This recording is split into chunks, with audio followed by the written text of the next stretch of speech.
Olá, boa tarde. Quero primeiramente agradecer ao irmão Rogério Elias, do Ministério Quatro Anjos, que forneceu todo esse aparelho para a gente estar fazendo essa gravação. É uma das gravações que o grupo começou a fazer, né? E Deus abençoar, teremos mais gravações aí ao decorrer dos estudos. Bom, antes de começarmos, eu gostaria de fazer uma oração para que Deus venha abençoar aí o nosso estudo de hoje, tá bom? Vamos orar?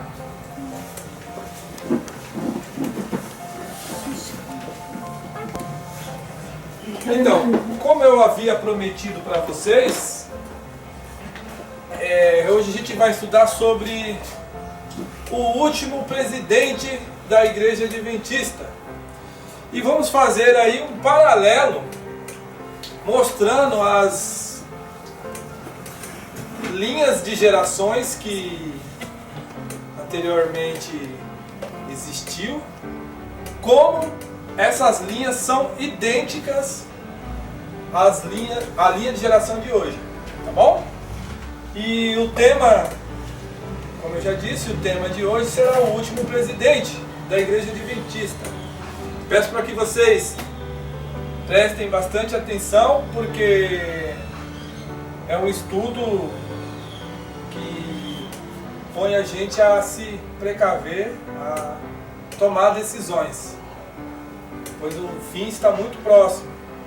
E através desses paralelos dentro da Bíblia, a gente consegue mais ou menos entender onde estamos na profecia.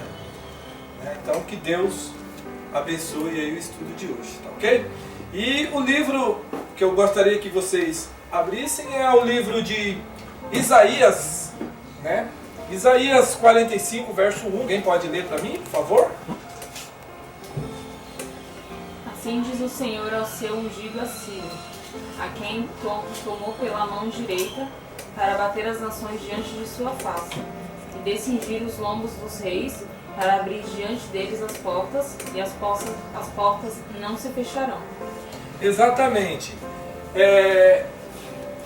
O livro é Isaías, mas quando Deus falou com Isaías, Ciro, ele ainda não era rei, não era vivo, certo? O tempo de Isaías era diferente do tempo de Ciro, porque quando Isaías ele profetiza sobre Ciro, ele está falando de uma pessoa que ainda não tinha nem nascido. Como pode isso? Como que Deus fala o nome de uma pessoa que ainda nem nasceu? Né? E sabemos que Ciro é um persa. 1 Reis 13, verso 1.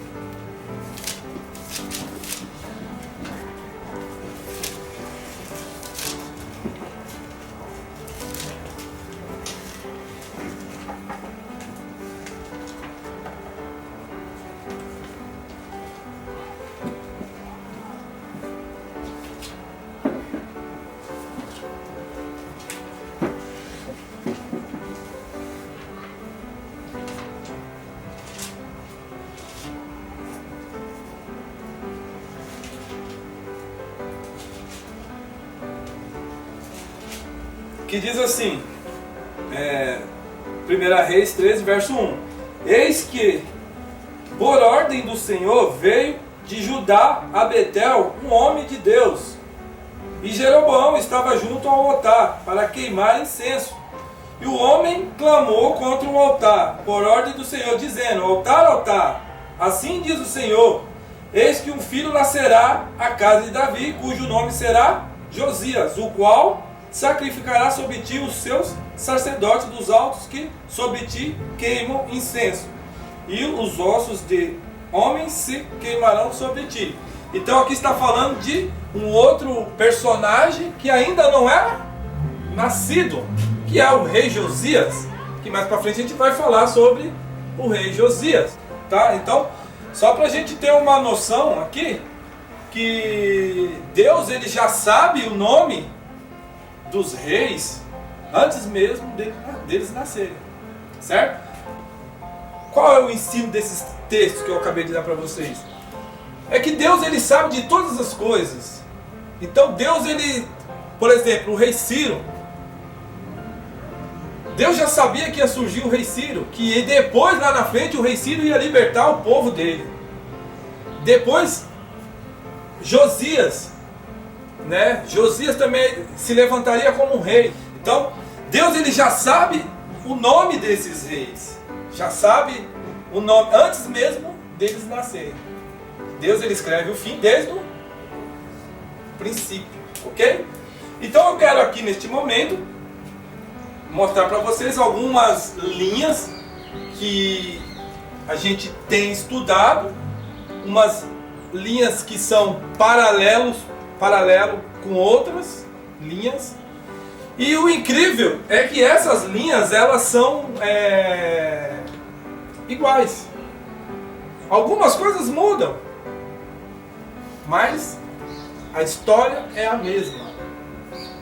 Por isso que em Eclesiastes capítulo 1, verso 9, diz assim, que não há nada de novo debaixo desse sol. Né? Vamos lá para Eclesiastes? O que foi isso é o que há de ser, e o que se fez, isso tornará a fazer, de modo que nada há novo debaixo do sol. Exatamente. Então, a própria Bíblia ela fala que não há nada de novo debaixo desse sol, né? Amós 3, verso 7, que diz assim: certamente o Senhor Deus não fará coisa alguma sem ter revelado aos seus segredos aos seus servos, os profetas. Ok? Então, Deus ele não vai fazer nada sem antes ele revelar para quem? Para os seus servos, os profetas. Então, ninguém pode dizer que não foi avisado.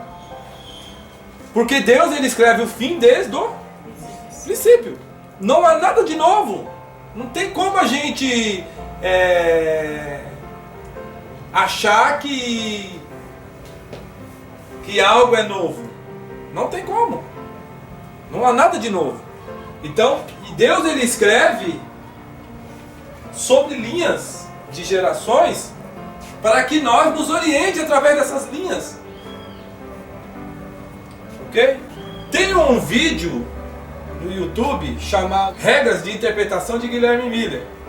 E nessas regras ela mostra para nós a forma correta de estudarmos a Bíblia, que é linha sobre linha. Um pouco aqui, um pouco ali.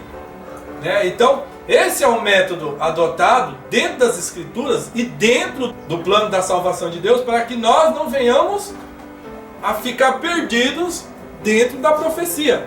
Então, Deus ele deu esse método, mas só que nós nos aplicamos aí ao ensino de hoje, vindo de Roma, a teologia, essa teologia que a gente tem.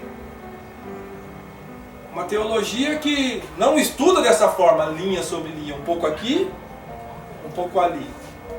Eles já vão para um outro ângulo. Por isso que estão hoje perdidos nas profecias, tá bom? Eu quero colocar aqui, quero fazer aqui uma linha.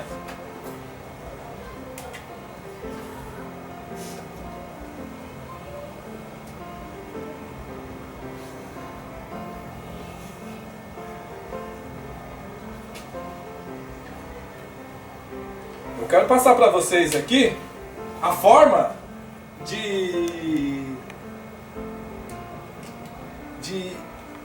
eu vou colocar aqui interna, externa.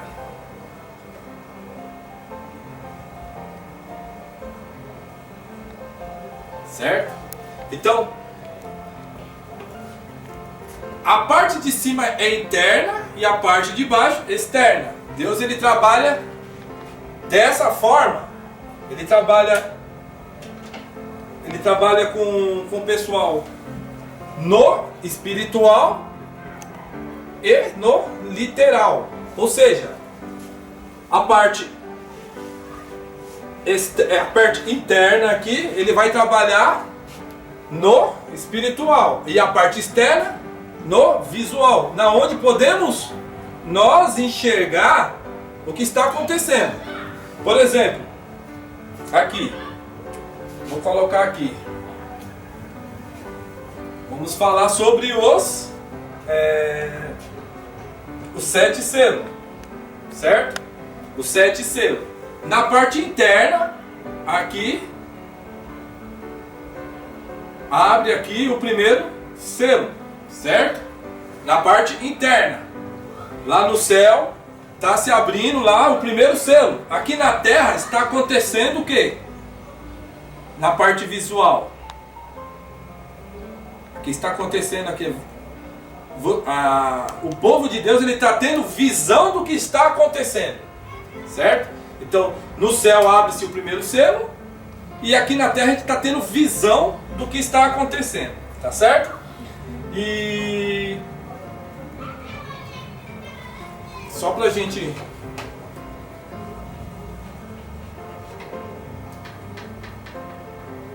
deixar isso aqui.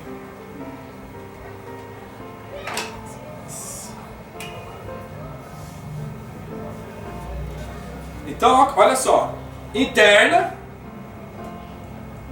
vou colocar aqui espiritual, e externa, visual, tá? Na onde vocês conseguem ver.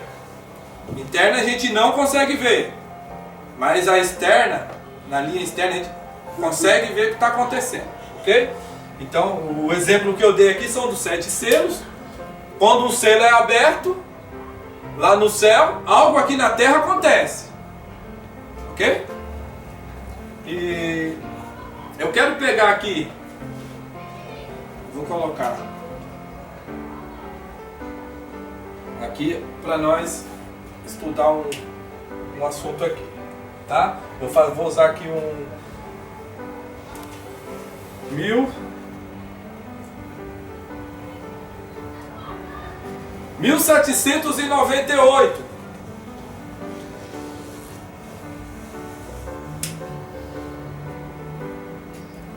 1798. Aqui, o que acontece em 1798? O Papa é ferido de morte. Temos O Papa é ferido de morte. Papa ferido de morte. Quem mais? Hã? Estados Unidos. Surge a nação. Estados Unidos, certo? Isso aqui é o que a gente está falando da parte. Ah, você está falando interna, né? É.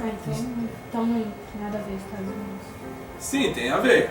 Parte externa e a parte interna. A parte interna é o que está acontecendo, o quê? Espiritual. E externa é o que acontece literal aqui na Terra. Ok? Então, em 1798 aconteceu o Papa sendo ferido de morte do Papa.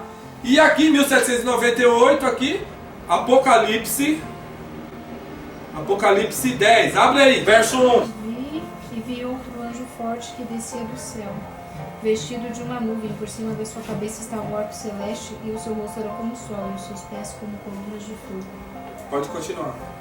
E tinha na sua mão um livrinho aberto, e pôs o seu pé direito sobre o mar e o esquerdo sobre a terra, e clamou com grande voz, como quando ruge um leão, e quando clamou, os 7 trovões emitiram as suas vozes. Ok, segura até. Então, em 1798 acontece o quê? Apocalipse 10, certo? O que mais que acontece em 1798? Surgimento dos Estados Unidos como? Nação. Claro que os Estados Unidos, bem lá atrás, a gente já sabe da história dos Estados Unidos. Mas, em 1798, os Estados Unidos ele nasce como uma nação, certo? Então isso todos os olhos estão vendo. Mas no mundo espiritual, o que está acontecendo? O Apocalipse 10 está acontecendo. De 1798 acontece o ajuntamento do povo de Deus, certo? Ajuntamento do povo de Deus aqui, certo? De 1798, né? Até 1844 em diante. O livrinho ele é aberto. Que livrinho que é esse que foi aberto? De Daniel, né? O livro de Daniel é aberto em 1798, né? Para todas as nações. O anjo que ele desce e traz esse livro na mão é o livro de Daniel, que é aberto. O conhecimento começa a expandir para todas as pessoas. Então começou o ajuntamento do povo de Deus, ok? E quando tem esse ajuntamento do povo de Deus aqui, né? E a gente pode também aqui, né? Colocar aqui Apocalipse 13, verso 11. O que acontece em Apocalipse 13, verso 11? O que surge? E vi subir da terra outra besta, que tinha 2 chifres semelhantes aos de um cordeiro, e falava como o dragão. Exatamente. No mundo espiritual, o que está acontecendo? Na linha interna, não, ali interna, na linha externa e na linha interna. O que está acontecendo no mundo espiritual agora? O nascimento dos Estados Unidos, na América, 1798. Então a besta que emerge da terra surge. Então a linha aqui está mostrando a linha interna e a linha externa, algo acontecendo tudo no mesmo tempo. Por exemplo, aqui, vamos colocar aqui, vamos colocar aqui,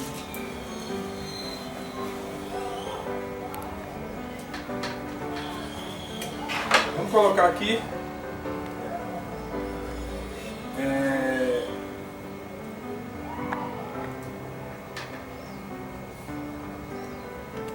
98, 1840. O que acontece em 1840? Na linha visual, o que acontece?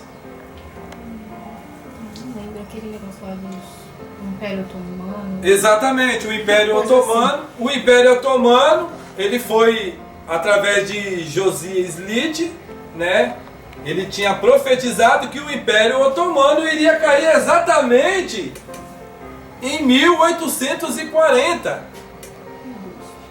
que é em agosto, né, de 1840, 11 de agosto de 1840, certo? Então, o Império Otomano ele ia cair exatamente em 11 de agosto de 1840, e ele já vinha profetizando desde aqui, falando, olha, o Império Otomano vai cair. Mas no mundo espiritual, o que acontece aqui? O terceiro, aqui começa o segundo ai, certo? Então, o que eu quero passar para vocês aqui é que o que acontece numa linha interna e uma linha externa, que duas coisas estão acontecendo do mesmo tempo. Por exemplo, vamos colocar aqui agora. Colocar aqui.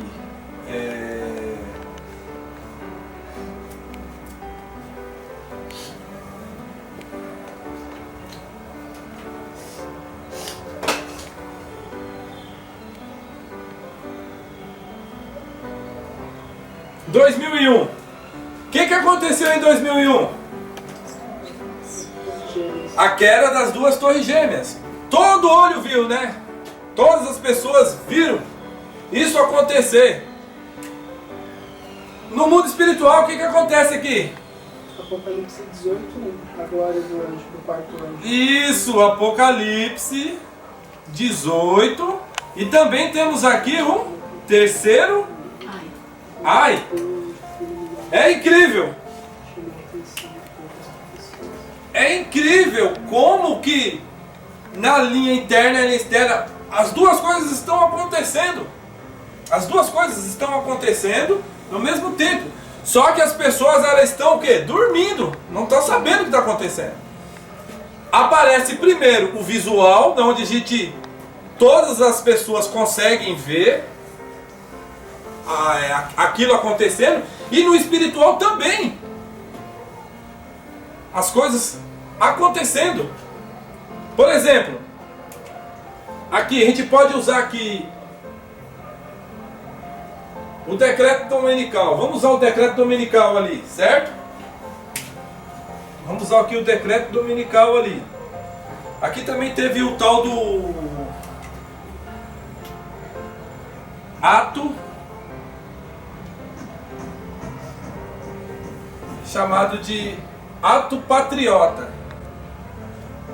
Vocês querem saber o que significa esse ato patriota? Depois eu vou buscar para vocês aqui o significado desse ato patriota, que foi o que aconteceu lá nos Estados Unidos também. Tudo isso em 2001, certo? Agora aqui, decreto dominical aqui. Do decreto dominical aqui. Quando vir o decreto dominical, todos nós vamos enxergar esse decreto dominical? Vai ser uma lei que vai estar na visão de todo mundo. Então temos aí um decreto dominical e temos um fechamento da porta da graça. Então a gente vai estar vendo o decreto dominical e imediatamente a gente tem um fechamento da porta da graça para que povo? Adventista, certo? O que eu estou passando aqui para vocês, é que atrás de um evento, na onde nós vemos esse evento, atrás disso tem um evento também espiritual, que o mundo não consegue ver. E as pessoas que não enxergam profecia, que não têm entendimento de profecia, não conseguem ver. Mas, ao estudarmos isso aqui, entendemos que atrás de um grande evento tem um propósito de Deus. Tem uma outra... algo acontecendo. Decreto dominical, fechamento da porta da graça. 2001, quando as torres gêmeas caem, a gente tem o terceiro ai. Tem também Apocalipse 18 acontecendo. Certo? O ajuntamento do povo de Deus. Em 2001, foi quando todos os grupos estourou essa mensagem que a gente tem hoje aí, do Deus único e verdadeiro. Em 2001, essa mensagem estourou para todos os grupos de uma tal forma que as pessoas ficaram impressionadas. Eu lembro que um irmão, ele chegou no movimento e falou assim que de 2001 para cá começou a surgir um monte de pessoas vendo algo errado e algo que estava acontecendo dentro do adventismo. Então é o que? Um aumento de conhecimento, Apocalipse 18, o terceiro ai, em 2000, um aumento do conhecimento foi se expandindo, tá certo? Então, é isso aí. O que eu levei vocês aqui é um conhecimento lado interno e externo, ok? Agora põe aquele texto lá, David, para nós. Esse texto diz aí, ponto e período. Existe ponto, olha só, existe períodos que são pontos de viradas na história das nações e da igreja, na providência de Deus. Quando essas diferentes crises chegam, a luz para esse tempo é dada. Se recebida, há progresso espiritual. Se rejeitada, declínio espiritual e naufrágio se segue. Que existe pontos na história da igreja e das nações. Então, o povo de Deus vai estar de um lado e esses pontos de virada vai estar do outro lado. Ok? Então, por isso que existem esses pontos aqui. Ok. Abra a Bíblia de vocês em Isaías 46, verso 10. Vamos ver o que Isaías 46, verso 10 está falando. Lembrai-vos das coisas passadas, desde a antiguidade, que eu sou Deus e não há outro. E eu sou Deus e não há outro semelhante a mim, que anuncia o fim desde o princípio, desde a antiguidade, as coisas que ainda não sucederam. Que digo, o meu conselho subsistirá, e farei toda a minha vontade. Então, aqui Deus está falando aqui, que Deus anuncia o fim desde o princípio, certo? Então, não há nada de novo. Então, desde o tempo de Adão, desde o tempo de Noé, Deus ele anuncia o fim desde esse tempo. Que não há nada de novo, certo? Eu vou fazer aqui uma linha aqui.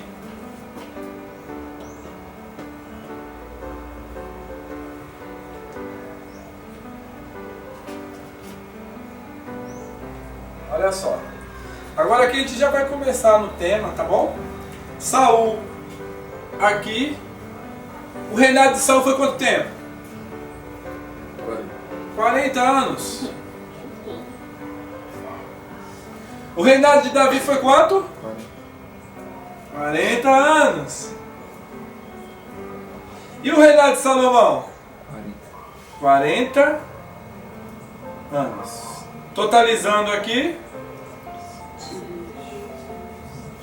120.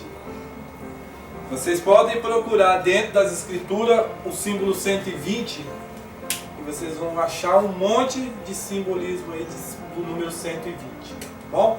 Então, 40 anos de Saul, 40 anos de Davi e 40 anos de Salomão. 3 gerações, certo? Totalizando aí 120 anos, tá bom? Eu quero colocar aqui. Vocês já ouviram falar desse nome aqui, ó?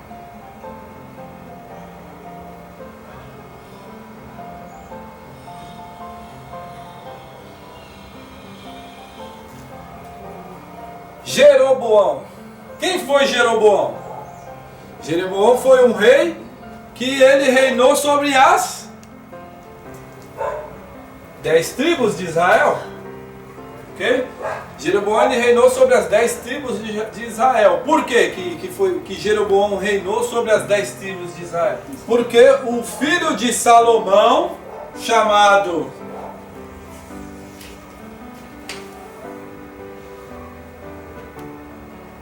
Roboão, herdou o reino de Salomão. E Salomão ele estava numa época que ele estava cobrando muito imposto do povo. O povo não estava mais aguentando Salomão. Então quando Salomão ele morre, surge o filho dele para reinar, Roboão. E Jeroboão ele veio na mesma época de Roboão e achou que deveria ser ele o rei de Israel. Então ali Jeroboão ele fez um montim contra o povo, né, de Israel, dizendo que eleger ele como rei. Ele queria usurpar da coroa real. E ele não tinha descendência de Davi, Jeroboão. E o que acontece? Ele persuadiu o povo de Israel e ficou com 10 tribos de Israel. As outras 2 tribos ficaram aqui com Roboão, filho de Salomão. Certo? Então, Roboão ele não aceitou esse Jeroboão como um rei. Porque quem é de costume ser um rei seria o filho de Salomão, não Jeroboão. E o que Jeroboão ele faz? Ele persuade o povo de Israel, certo? Conquista ali essas 10 tribos. Mas só que tem um problema.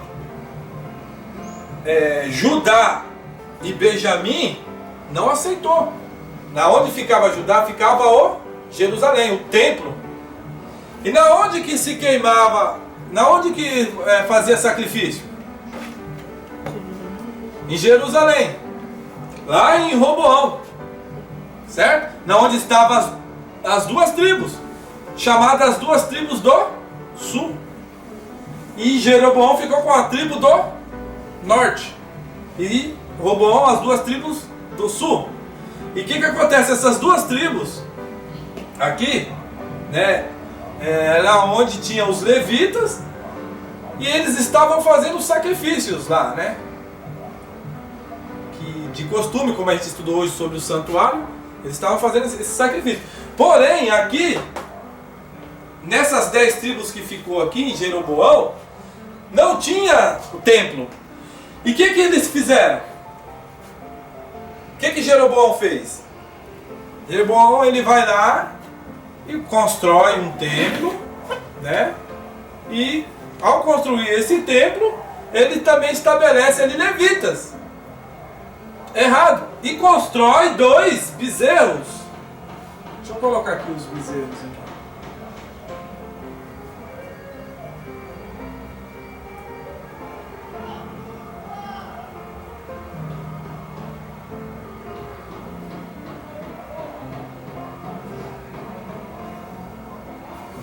Vai ficar uns bezerros bons, mas a gente vai entender que é 2 bezerros, certo?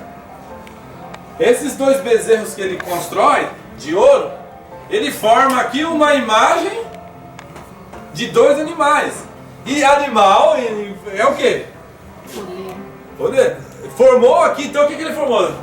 A imagem de 2 bestas, que tem a ver também para o nosso tempo, ok? Sobre a questão da imagem da besta. Então, ele construiu esses 2 altares, um em Betel e outro em Dan. Então, aí ficou um animal desse representando o poder judicial, né? O poder de julgar. E um outro animal que representando ali na onde eles iam fazer o sacrifício, queimar incenso, entendeu? E quando ele fez isso aqui, está nos propósitos de Deus? Não está. Porque isso aqui, só quem podia cuidar das coisas de Deus aí era quem? Os levitas. E os levitas eles estavam com quem? Com Roboão. Certo?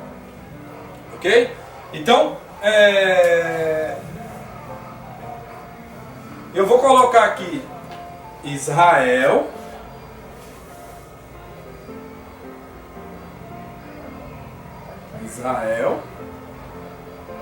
E Estados Unidos. A gente vai entrar nisso tudo agora. Olha só. Então, eu vou colocar aqui Israel e Estados Unidos, certo? Então, aqui é só para a gente entender aqui que esses 2 poderes entendem-se como o quê? Como um poder republicano e um protestantismo. Apostatado, certo? Republicano e protestantismo apostatado. Ok?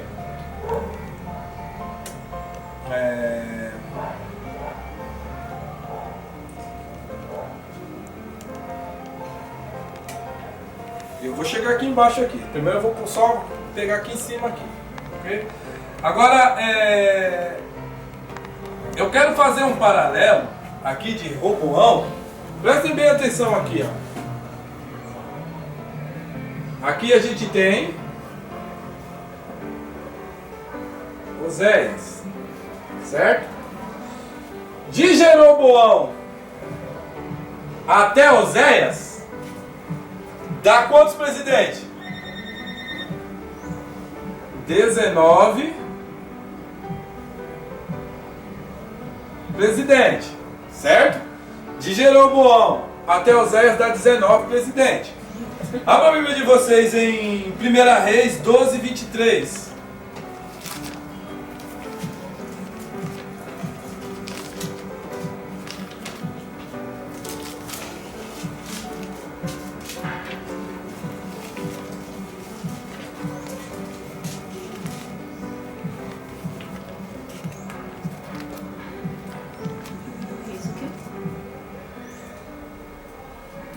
Reis, 1 Reis, 12, 23 em diante. Lê para nós aí, por favor.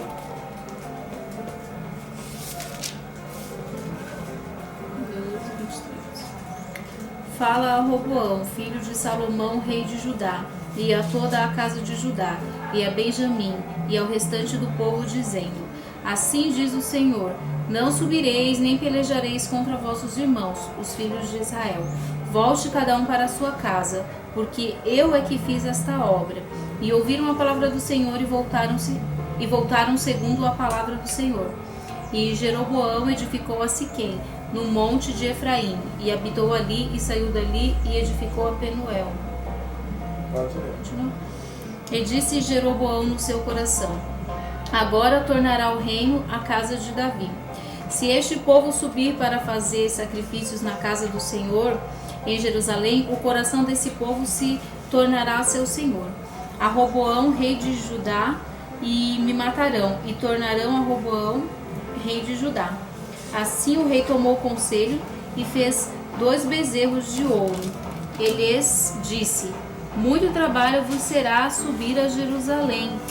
Vês aqui teus deuses, ó Israel, que te fizeram subir da terra do Egito. E pôs um em Betel e colocou outro em Dan. E este feito se tornou em pecado, pois que o povo ia até Dan para adorar o bezerro.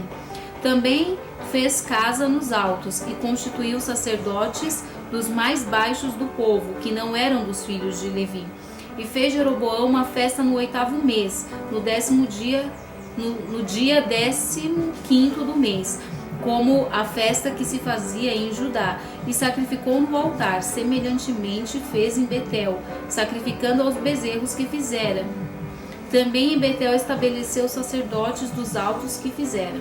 E sacrificou no altar que fizera em Betel, no dia 15º do 8º mês, que ele tinha imaginado no seu coração. Assim fez a festa aos filhos de Israel, e sacrificou no altar queimando incenso. Aí, aqui é a história aqui de Jeroboão que ele fez, né? Esse altar totalmente diferente, porque ele se separou das 2 tribos e fez esse altar aqui. Não, tipo um exemplo. Não, venham pra cá, deixa eles lá, né? Deixa eles lá, venham pra cá e vamos adorar a Deus aqui. Aí, olha só a ideia de Jeroboão. De construir um altar, e ainda falou que foi os bezerros de ouro que trouxe o povo do Egito, enganou o povo. Porque o medo de Jeroboão era que o pessoal das 10 tribos fossem adorar, né, fazer as festividades em Judá. Então ele, com medo, ele falou assim: não, eu vou fazer os 2 bezerros de ouro, a gente vai adorar esses 2 bezerros de ouro, vou construir um templo e a gente vai adorar aqui. Vou constituir levitas e tudo vai ser aqui. Então eles fizeram isso aqui. Então a ira de Deus se acendeu. De Jeroboão até Oséias deu 19 reis. Certo? Então, o que acontece aqui nesse período aqui? Esse Jeroboão finaliza Israel, ela termina com Oséias. É o último rei, ok? Abra a Bíblia de vocês em 2 Reis, verso 17. Olha só. 2 Reis o quê? 2 Reis, verso 17. Mas qual capítulo? 2 Reis 17. Esse aqui vai falar do último rei. Jeroboão subiu aqui, fez o que era mal aos olhos de Deus, certo? E o último rei aqui é Oséias. E agora a gente vai entrar no que aconteceu com Oséias. Lê para nós aí, né, por favor. É para ler o quê? Qual? 17? 17 todo. Deixa eu ver se não, No ano do 10º de Acás, rei de Judá, começou a reinar Oséias, filho de Elá, e reinou sobre Israel em Samaria 9 anos. E fez o que era mal aos olhos do Senhor, contudo, não como os reis de Israel que foram antes dele. Contra ele subiu Salmanassé, rei da Síria, e Oséias ficou sendo servo dele, e pagava-lhe tributos. Porém o rei da Assíria achou em Oséias conspiração, porque enviara mensageiros a So, rei do Egito, e não pagava tributos ao rei da Síria cada ano, como dantes. Então o rei da Síria o encerrou e aprisionou na casa do cárcere. Porque o rei da Síria subiu por toda a terra e veio até Samaria e a cercou 3 anos. No ano 9 de Oséias, o rei da Síria tomou a Samaria e levou Israel cativo para a Síria e fê-los habitar em Hala e em Rabor, junto ao rio de Gozã e nas cidades dos Medos. Porque sucedeu que os filhos de Israel pecaram contra o Senhor seu Deus, que os fizera subir da terra do Egito, de debaixo da mão de Faraó, rei do Egito, e temeram a outros deuses. Continua. Que vai falar o que aconteceu com Israel. E andaram nos estatutos das nações que o Senhor lançara fora de diante dos filhos de Israel, e nos dos reis de Israel que eles fizeram. E os filhos de Israel fizeram secretamente coisas que não eram retas contra o Senhor seu Deus, e edificaram altos em todas as suas cidades, desde a torre dos atalaias até a cidade fortificada. E levantaram para si estátuas, imagens do bosque, em todos os altos outeiros e debaixo de todas as árvores verdes. E queimaram ali incenso em todos os altos, como as nações que o Senhor expulsara de diante deles, e fizeram coisas ruins para provocarem a ira do Senhor. E serviram os ídolos, dos quais o Senhor lhes dissera: não fareis estas coisas. E o Senhor advertiu a Israel e a Judá, pelo ministério de todos os profetas e de todos os videntes, dizendo: convertei-vos de vossos maus caminhos, e guardai os meus mandamentos e os meus estatutos, conforme toda a lei que ordenei a vossos pais, e que eu vos enviei pelo ministério de meus servos, os profetas. Porém, não deram ouvidos, antes endureceram a sua cerviz, como a cerviz de seus pais, que não creram no Senhor seu Deus, e rejeitaram os seus estatutos e a sua aliança que fizera com seus pais, como também as suas advertências, com que protestara contra eles.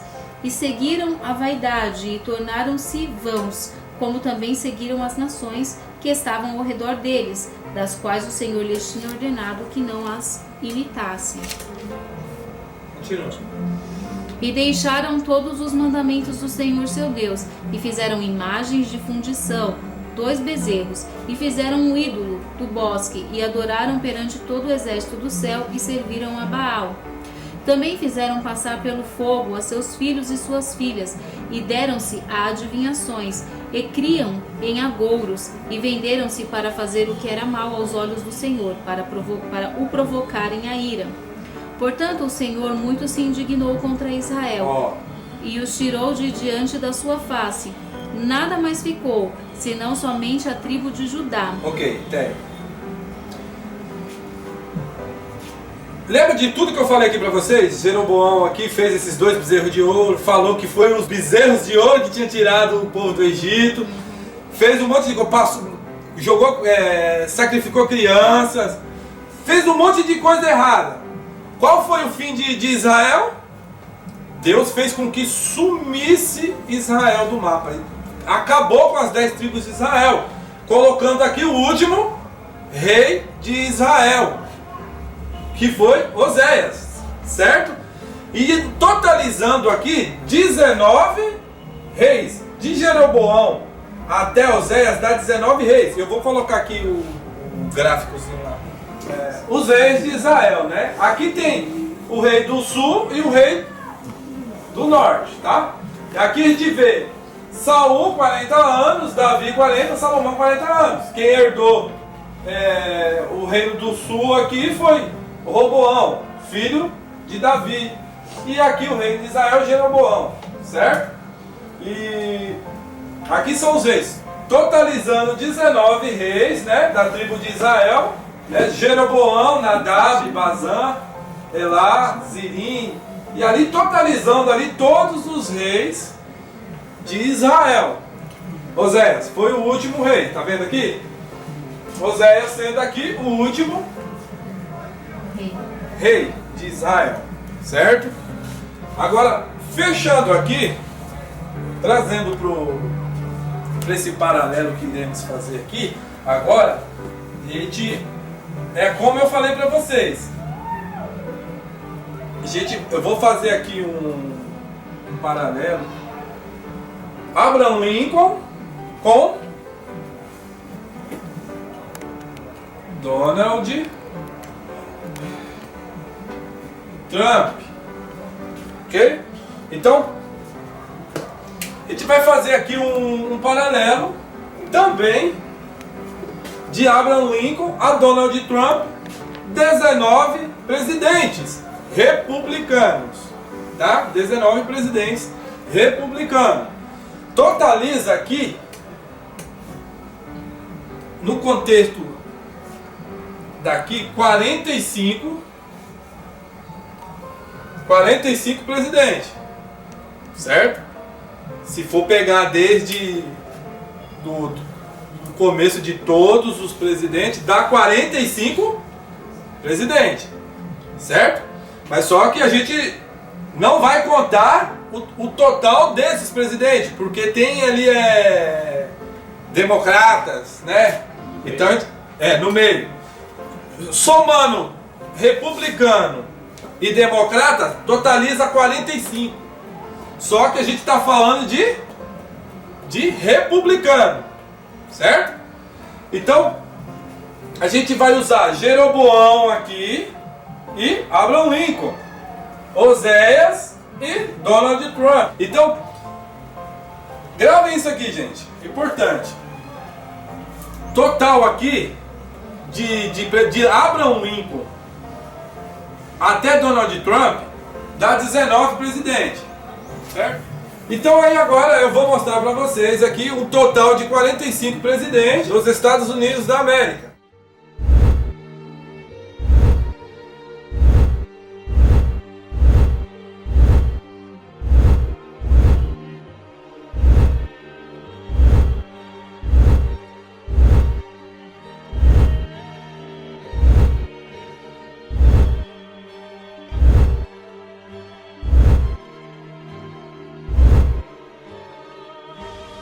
E pode deixar a imagem dele aí, Donald Trump, 45 presidente, como eu coloquei aqui, porém 19 republicano, certo?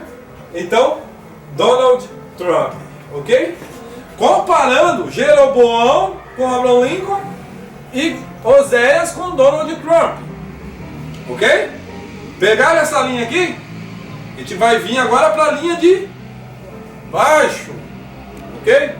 Entendemos aqui também que na linha de Roboão tem todos aqueles reis que teve lá. E aqui, pode fechando aí, David. Pegaram aqui esse raciocínio aqui? Essas duas linhas aqui? Ok, pegando aqui, tá ótimo, certo? Agora vamos para a linha de baixo. Roboão. Aqui a gente tem Roboão. E temos aqui 20.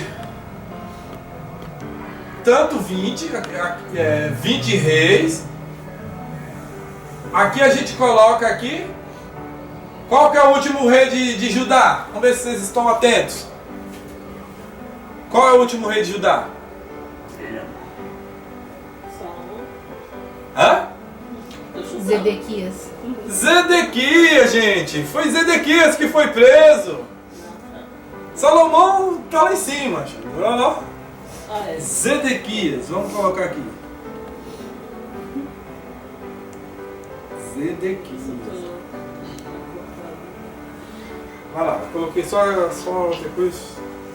A gente já sabe. Zedequias, ok?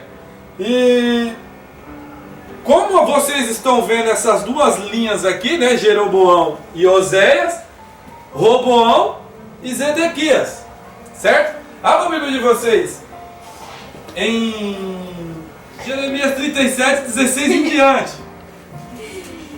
Jeremias 36? É? 37, do 16 em diante.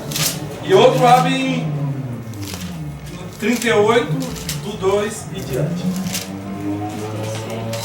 16 em diante. É. 16. Lê pra nós aí. Vamos ver a história de Roboão. Entrando, pois, Jeremias nas celas do calabouço, ali ficou muitos dias. E mandou o rei Zedequias soltá-lo. E o rei lhe perguntou em sua casa, em segredo, e disse: há porventura alguma palavra do Senhor? E disse Jeremias: há. E disse ainda: na mão do rei de Babilônia serás entregue. Tá certo?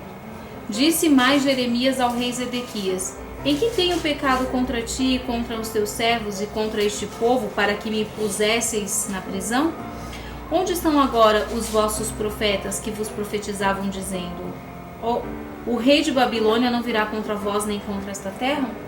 Ora, pois ouve agora, ó rei meu senhor, seja aceita agora a minha súplica diante de ti, e não me deixes tornar à casa de Jonatas, o escriba, para que eu não venha a morrer ali. Então ordenou o rei Zedequias que pusessem a Jeremias no átrio da guarda, e deram-lhe um pão cada dia, da rua dos padeiros, até que se acabou todo o pão da cidade. Assim ficou Jeremias no átrio da guarda. Acabou? Lê o 32 agora, verso 2 em diante. Sabemos que Jeremias ele foi lá profetizar, né? Assim diz o Senhor: o que ficar nesta cidade morrerá à espada, de fome e de pestilência, mas o que sair aos caldeus viverá, porque a sua alma lhe será por despojo, e viverá. Assim diz o Senhor: esta cidade infalivelmente será entregue na mão do exército do rei da Babilônia, e ele a tomará.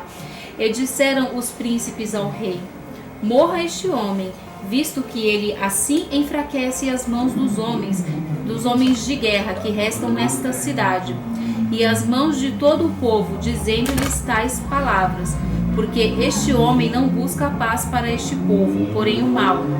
E disse o rei Zedequias: eis que ele está na vossa mão, porque o rei nada pode fazer contra vós. Então tomaram a Jeremias e o lançaram na cisterna de Malquias, filho do rei, que estava no átrio da guarda.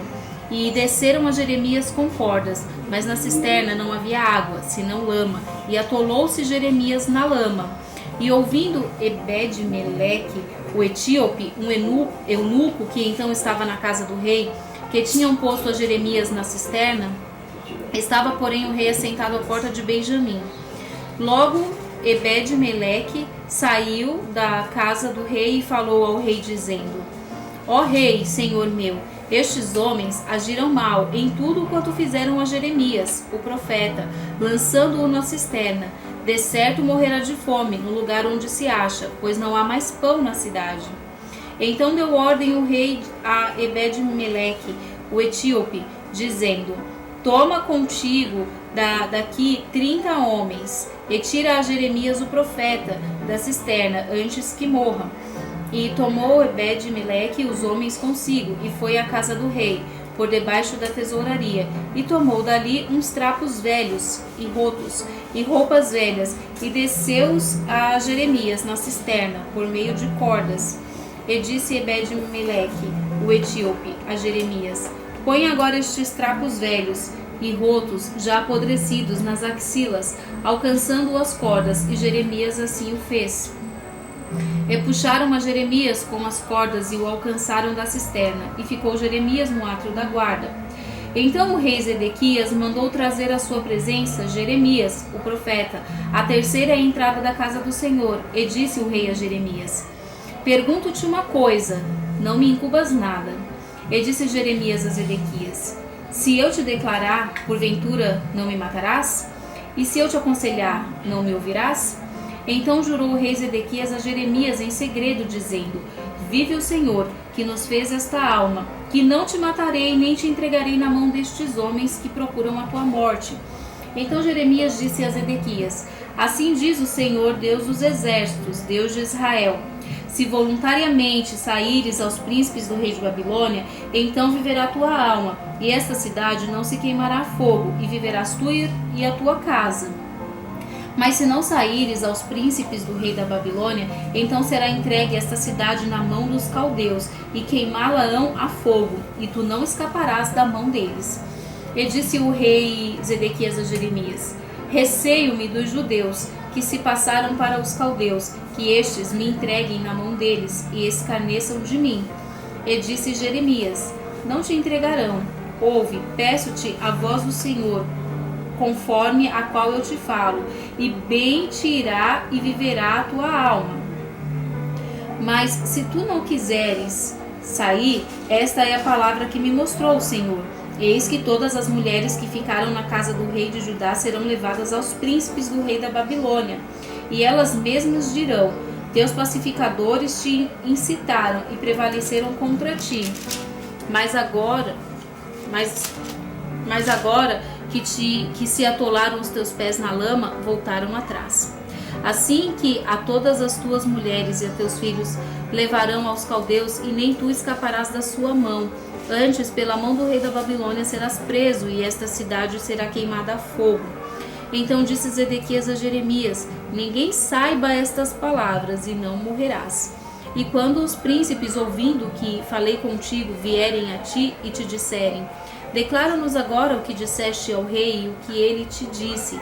Não nolo encubras, e não te mataremos. Então lhes dirás: Eu lancei a minha súplica diante do rei, que não me fizesse tornar à casa de Jonatas para morrer ali.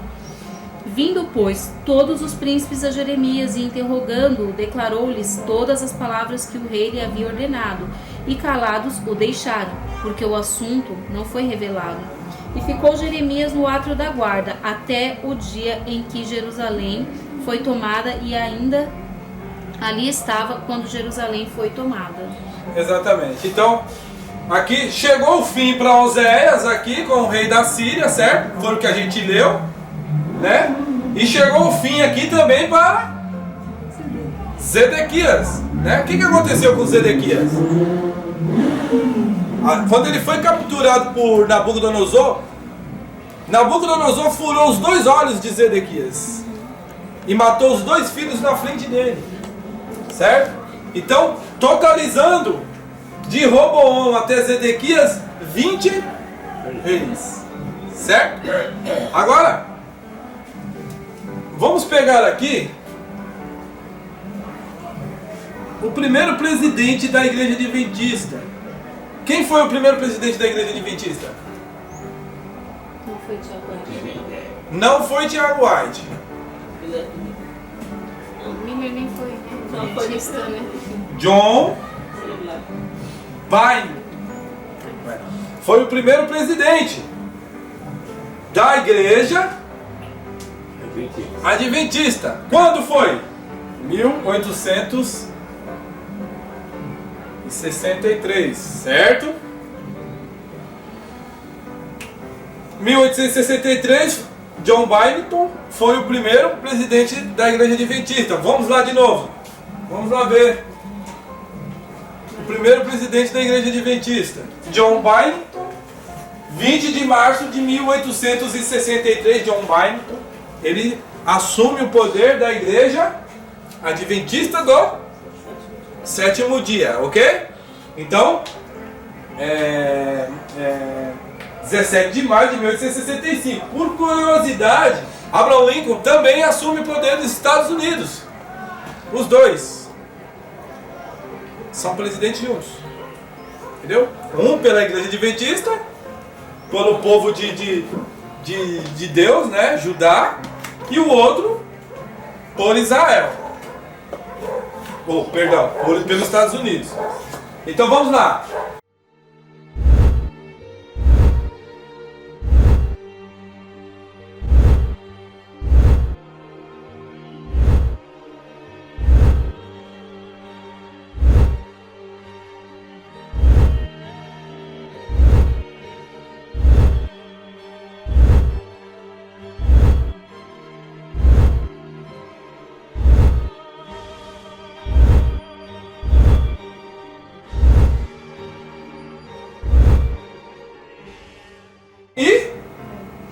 Ted Wilson.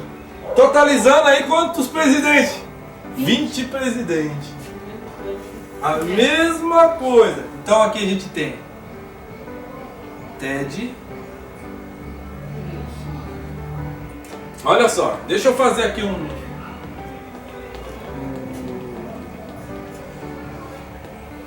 de 1863. Vendo pelaquela questão de gerações.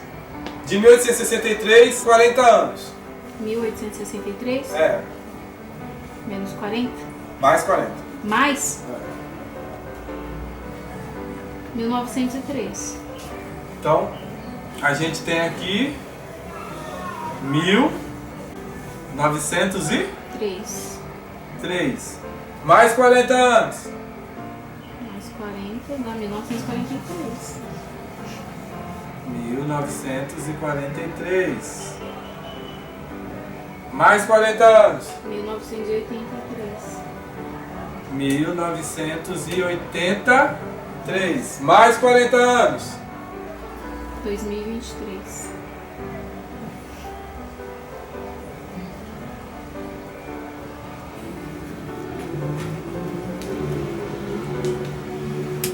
Se essa geração aqui,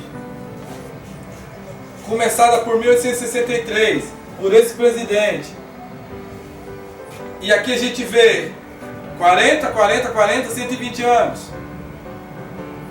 certo? Aqui a gente tem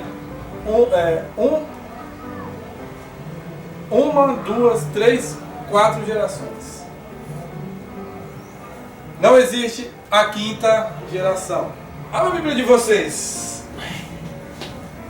Malaquias 3, verso 6. Só para a gente finalizar. Malaquias 3, verso 6.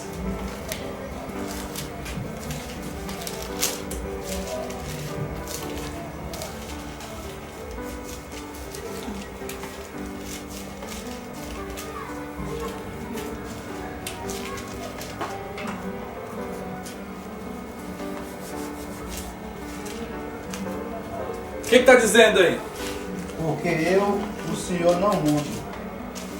Por isso vós, filhos de Jacó, não sois consumidos. Irmãos, Deus ele muda. Se Deus não muda, estamos dentro disso aqui, gente. Esses presidentes aqui, Ted Wilson, é o último presidente da Igreja Adventista. Donald Trump é o último presidente dos Estados Unidos. Dentro disso aqui, desce linha interna e linha externa. Então, Jeroboão, o último rei Oséias.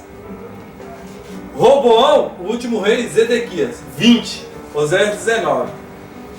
Abraham Lincoln, até Donald Trump, 19 republicano. John Biden, até Ted Wilson. Rebeliões, também republicanos. 19 republicanos. Então, vocês entenderam o raciocínio aqui? Eu sei que no começo eu dei uma linha interna e linha externa, para ver se vocês pegam essa questão aqui no final. Linha interna e linha externa. Então, se isso aqui, se Deus levar essa lógica aqui, que eu sou Deus e não mudo, se Deus mudar aqui, isso aqui está tudo errado. Tudo é errado. Se Deus mudar. Agora, se Deus não mudar, Tudo muda. tá certo? Não tem como. E aquilo que eu falei pra vocês, Deus ele trabalha com isso aqui, 40, 40, 40. Pode pesquisar aí que vocês vão ver 40 para tudo quanto é lá. Dentro da Bíblia é 40 dias. Não tem como mudar. Não tem como mudar. Certo? Vamos orar?